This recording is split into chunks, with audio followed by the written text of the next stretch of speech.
Hey, so, I'm sorry. For those of you who have seen my mascot horror video, aka most of you, you may remember me saying this. If we keep letting games like this become popular, it sends the message to more devs that lazy products are okay. So no, I'm not gonna play Poppy Playtime Chapter 3, or Rainbow Friends Chapter 2, which for some reason exists, or Garten of Banban 2. And initially, I intended to keep that promise. The game came out, and I planned to just watch someone else play it. I clicked on a video of it and kinda skimmed through it, mostly skipping any boring parts and just looking at a few of the chases. From what I saw, the game seemed about what I expected, a short and mostly inoffensive horror game with horror in quotes. Later on, I saw YouTuber yeah streaming the game, and I decided to quickly drop in to see how things were going. When I joined though, I was met with this. So, I would unironically say the first game is better than this. It's shorter, it's funnier, it's more concise. It's not evil with trying to extend the runtime so they can charge money for this and not have people refund it. The Euphoric Brothers are snakes. They blocked me on Twitter for light jabs at them for literally no reason. I will continue to make videos clowning on their games until I die. I will be playing Banban Chapter 3, Chapter 4, etc., and I will try to refund them after every single time I play them. These brothers, are... This game was... They're evil. This game hurts my head. At first I was confused by this. I mean, it couldn't be that bad, right? That's when I decided I had to play this game, to see what the big issue with it was. And while I was initially hesitant to because, being honest, I really don't want to support the devs, after going on YouTube and seeing that even the longest playthroughs were under 2 hours, I decided to play it just so I could refund it. So I did it. I bought the game, and together with my mom and my brother, who is currently editing this video by the way, say hi editor, I sat down and played it. And oh my god, it was so much worse than I was expecting. That's when I knew I had to make a video about it. I know that, much like my mascot horror video, this isn't an original idea by any means. There are probably a billion videos about this game, but something I've noticed is that most of the videos talk very generally about the game. They mostly talk about things around it or about the game as a whole, which, don't get me wrong, isn't a bad way to do it, but it leaves it feeling slightly inaccessible. Like you can only fully appreciate the video if you have prior knowledge of the game and have watched a full playthrough, which a lot of people haven't. That's what I'm here for, to walk you through the game step by step and explain why everything it tries to do fails. Now allow me to do just that. I would feel bad about this, but after seeing what the Euphoric Brothers have done with the series, I don't really care about hurting their feelings. They did this to themselves. I said themselves weird. They did this to themselves. No, I said that weird. What's wrong with me? They did this to themselves. I have a lisp. They did this. What is my. Oh my god. They did this to themselves.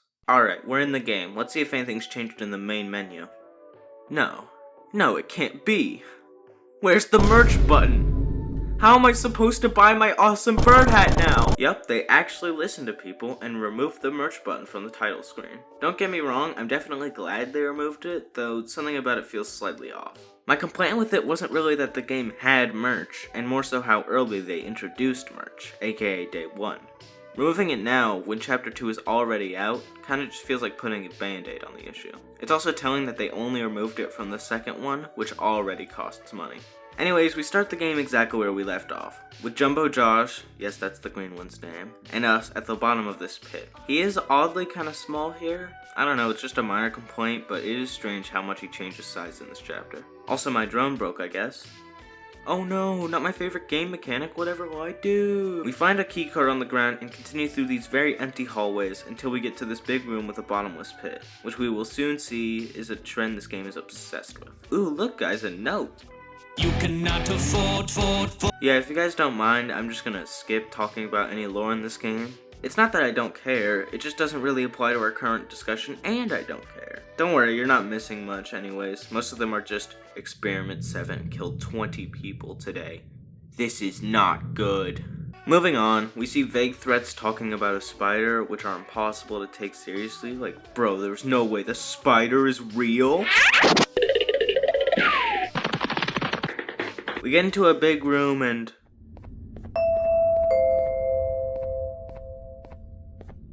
Hey, you there. I can see you on the cameras. I am so happy to see you. And I need your help with something. Wait, can you even hear me? Hello? Listen, if you can hear what I'm saying, wave at any camera. This is gonna be a long video, isn't it? Yep, Garten of Banban has voice acting now. And as our introduction to it, could be better. It's just one of the devs doing their regular voice, and I'm sorry, they have no vocal range at all. I couldn't imagine a more monotone voice if I tried. Anyways, he tells us that he's been trapped for a while and asks us to help him. We also find a new drone remote. Not exactly sure why the game broke it in the first place if we were going to find a new one in the literal 4th room, but alright. We then have to solve this puzzle, and being honest, this is the best the game gets. It's not saying much, I would still only describe it as an alright puzzle, but that's a godsend in this game. You have to press the buttons on each desk according to its color gradient, using the thing on the wall to know the order. So congratulations, Euphoric Brothers, you made one competent puzzle.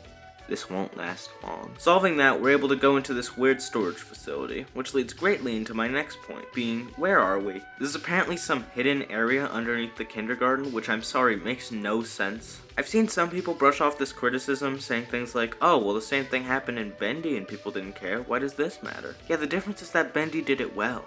Once you fall down, it doesn't abandon the animation studio, it just exaggerates it more.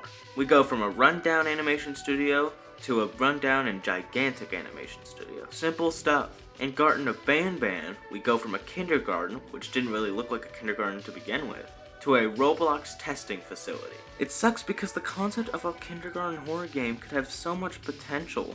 Sure, other school horror games exist, but most of them take place in a high school. So a game in a kindergarten could have so much potential, but they abandon it for the most generic place a horror game can go. It's even worse because doing this does nothing but make me compare it to other games, which makes it seem so much worse.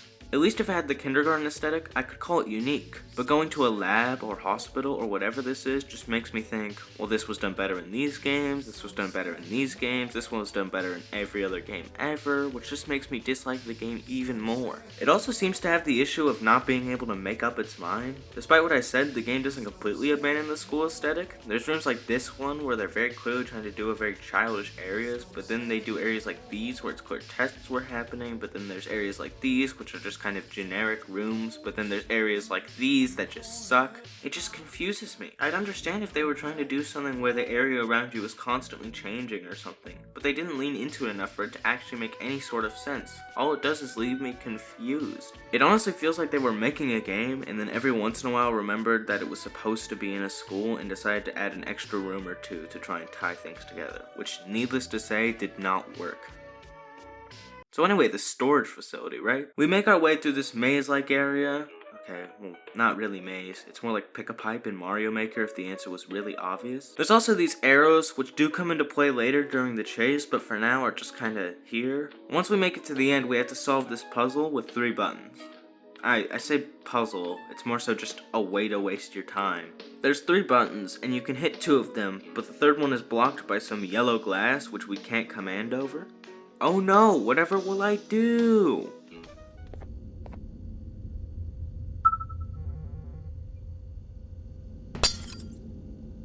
You know, someone made this puzzle and thought, yeah, this is good. We pick up a key card and oh god, time for this, huh? That's right, it's time for our first chase of the game. Let's see if they start out with a bang.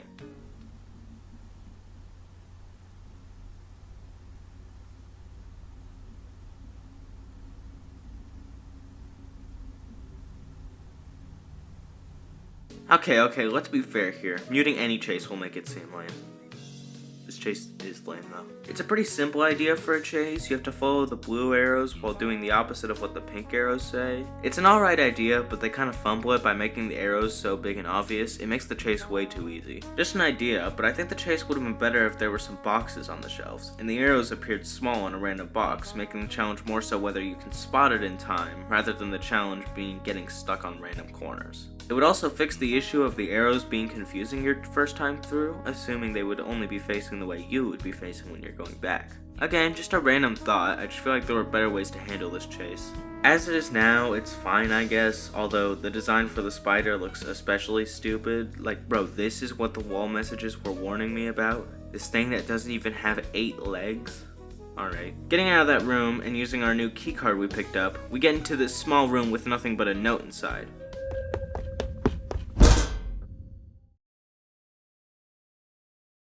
Oh, sorry, I mean, It's then revealed that the guy talking to us was actually Banban the whole time. Okay. Also, now the voice acting feels even worse. The voice was already bad on an unnamed character, but giving it to your main monster, your literal mascot, just sucks. I'm convinced the Euphoric Bros have never talked to another human being before. Like, what is this dialogue? Oh, come on. I didn't hit you that hard. Riveting. He says he's going to prepare us for our little surgery, and I can confirm as someone who has beaten the game, I still have no clue what he's talking about. After blacking out from being hit, we wake up in this dark room. Hitting this button, oh Jesus Christ, hitting this button, we see these X's light up. You're supposed to put your drone on each X in order to manipulate the drone to hit this yellow glass. Or you could do that. That works too, I guess. Yeah, they didn't really think this through, but I guess that applies for the entire game. After hitting this button on the other side, Okay, what am I supposed to do here? I'm checking all over the place. I can't find any more buttons to hit, and there's no exit yet. I'm genuinely confused. Where am I supposed to go?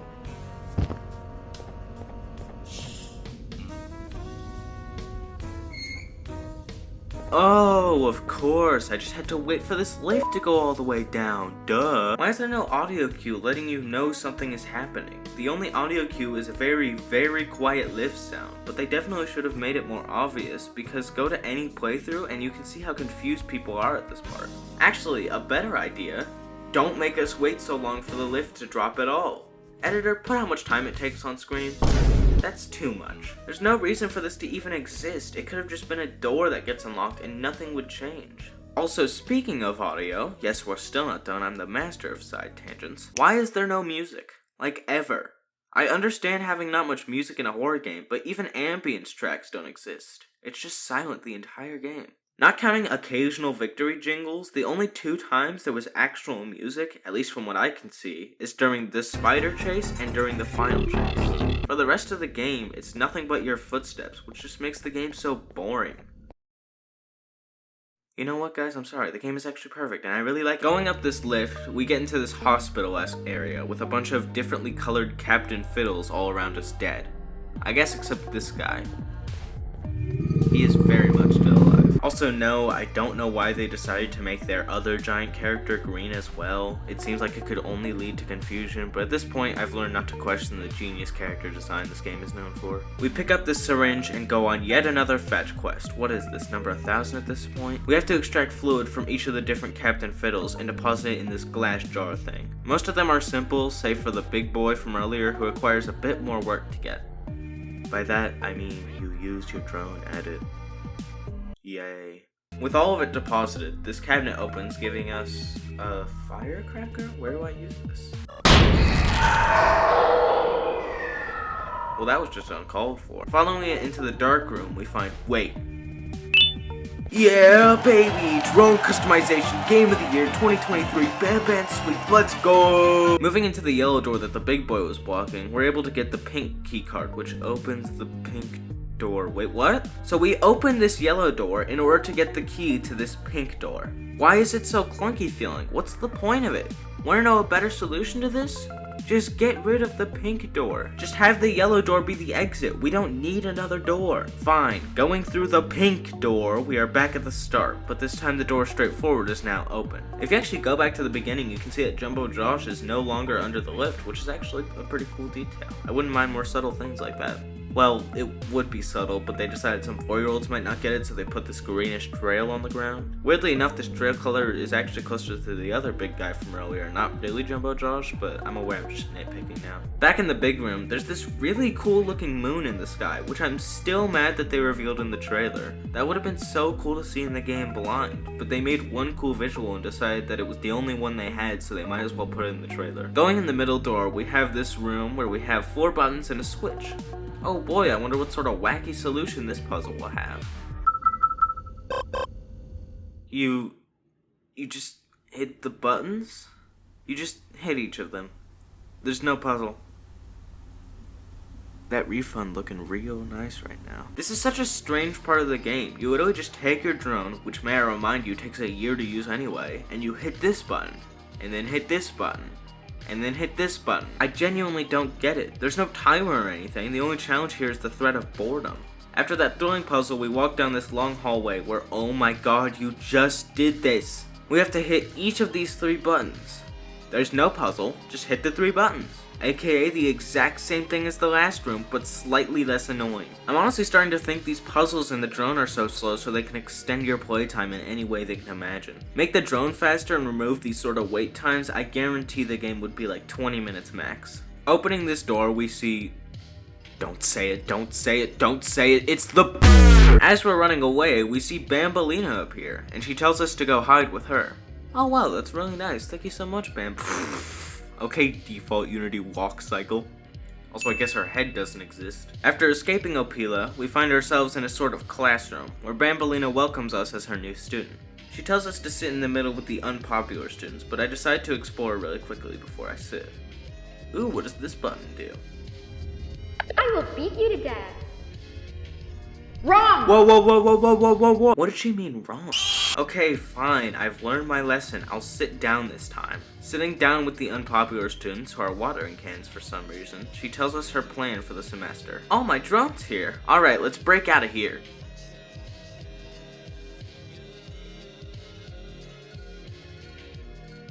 Okay, that's actually pretty funny. Well, I guess we just have to sit here for now, so let's listen to the teacher. Before we start, let's revise some of the basics. What is 6874123612 plus 9819399912? And remember, wrong answers will be very harshly punished. God, this game lacks so much subtlety, like, oh no, please don't do that, Miss Teacher. Here she asks us our first question, and introduces us to the gimmick of this section, being you have to answer her questions with these recorder thingies. The idea behind it is alright, I suppose, using the description of each student in order to know which question they can answer, but its execution is very flawed. After answering the 3rd question, we're told to go have our lunch break. Oh my god! Why was the scariest part of this game the awful mixing? Why'd they make the lights so much louder than everything else? Seriously, listen to it compared to the jump scare noise. You know, the thing that's supposed to scare you?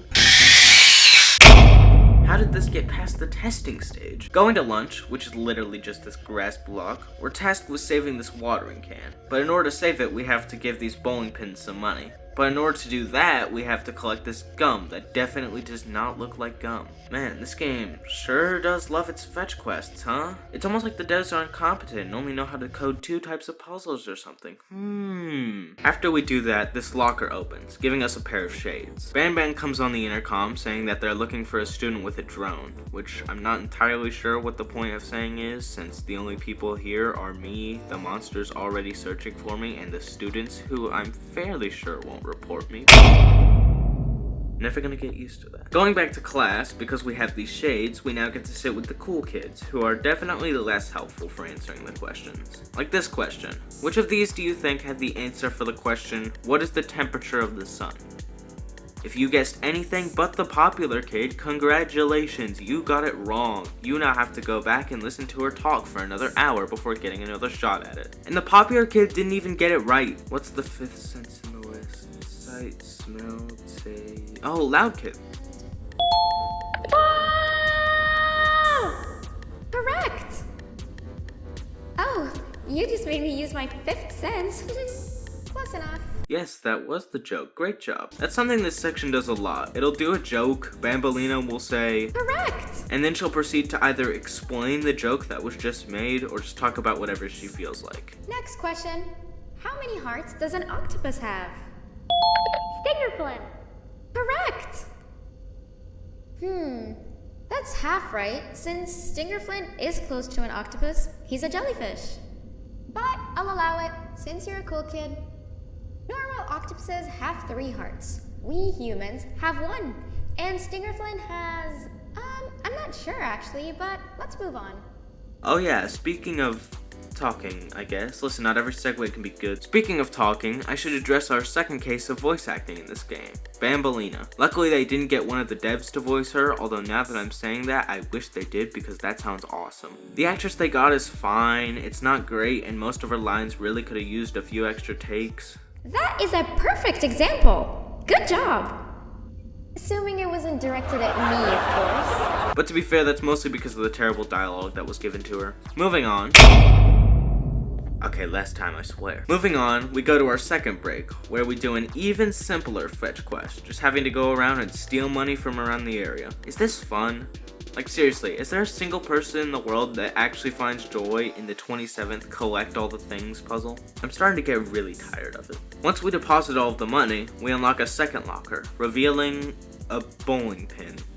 They wanted us to be mistaken by the teacher for a bowling pin so we could sit with them, and the only way they could think to do it was just by giving you one. I'm just imagining our main character is literally just holding a bowling pin, and that for whatever reason is enough to convince Banbalina. Whatever, I mean, I guess the only alternative would have been a full-sized bowling pin suit, but if they really couldn't have thought of anything else, then they probably shouldn't have made a group of students bowling pins. Going back in the classroom again, I swear to God this section better end soon, we get to sit with the boys. Now, this time, can anyone give me an example of a kind person?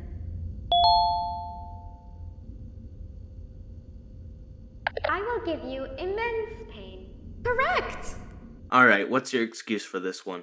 Exactly! Giving others things without expecting anything in return is exactly what kindness is. I hate you. After we answer another set of 3 questions, we hear a sound, and Banbalina goes to check on it with her awesome walk cycle. Please say I can leave. Please say I can leave. Please say I can leave. Thank you! While she's gone, we're finally able to use our drone and escape the room. Wow, I sure am glad I'm done with annoying gameplay segments. Not again. Yup, we now have baby birds, and one of them is blue, I guess. Wow, and they don't even kill me. I can pick them up? Aw, what mental anguish will you be casting on me? Oh god, am I dead?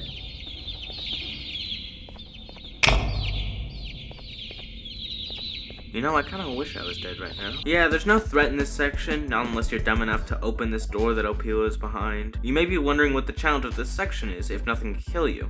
And I'll tell you. The challenge is pure agony. You have to catch all 6 of these birds and deposit them in this... Actually, I don't know what this is. In case you're wondering, you collect the birds here. And the place you deposit them is all the way over here. You may be starting to see how this could not be fun. It doesn't help that these birds are so fast, like come on! This is the most angry I've ever been at a video game, and I'm not exaggerating. Trying to catch these stupid birds and deposit them one at a time is one of the most infuriating things I've ever had to do in a video game. Oh, and do you remember that the lights go out? That's only there to waste your time, since it's almost impossible to catch birds blind. Everything about this section was specially designed to be as annoying as possible. We have to deposit them so that Opila ignores us and goes to check on the babies, which I guess makes enough sense, but I still don't forgive this section. Finally getting out of there, we're met with, oh come on! How many monsters are they gonna introduce in this one chapter? It's like they heard people complain that we really only saw Opila last chapter and decided to just cram them all in. I'm curious what future chapters are gonna do about this, because this chapter has kind of run through nearly every monster. They're either gonna have to keep reusing the same monsters over and over, which will definitely get stale. I mean, I'm already tired of the bird. Or they're gonna have like 3 monsters to work with for the rest of the chapters, which doesn't seem like enough. I guess they could also add new monsters like they did for this chapter, but that would get crowded very quickly. I'm sure the Euphoric Bros have something planned now. I mean, we know they're very competent at game design. We're doomed. Anyways, back to the snail, and oh my god, this snail has one of the worst chases I've ever seen in a video game. That's 3 sections in a row of pure pain. As you can see by this handy chart on the wall, we aren't allowed to move whenever their eyes are up. When do their eyes go down, you may ask? Oh, you know, when they're right in front of us. This wouldn't be so bad, but it's a snail, which means it moves super slow, so you literally just have to sit there and wait until it finally decides to let you move. It's not like it's a huge waste of time. I mean, the chase is so short you only have to wait like 2 times, but it's just not fun. Like, genuinely, I don't care if it only took me 30 seconds. Those 30 seconds were bad. Once you make it to the door where you're supposed to go and unlock it, the snail won't put its eyes down ever again, and you're supposed to just ignore the rules and go anyway, which is really dumb. I wouldn't be surprised if over half the player base died at least once here, purely because it makes no sense to suddenly break the rules out of nowhere. Also, I don't really have a good place to put this, so I'll just put it here, but look at this jump scare. I just think it's funny. Moving into the next room, and okay, I guess they didn't abandon the kindergarten aesthetic. although most kindergartens don't have functional cannons. Also, I thought kids weren't supposed to go here. Why is it still decorated like this? Alright, I'll shut up about the environment now. We go up to this chest and collect 8 seashells. No, it can't be! This is just like the first game! Literally nothing is changed here. At least the other fetch quests put on a different coat of paint. This one has no shame. Whatever, I've gotten used to this game angering me at this point. After collecting the 8 seashells, this cabinet opens, allowing us to get yet another keycard. What is it with this game's obsession with keycards? I have like 70 at this point, and I remember none of them. Using the keycard I just got, I'm able to start this minigame with these cannons and firecrackers, where I have to shoot at each button when it lights up. Wait a minute, that doesn't sound that bad. What's the catch?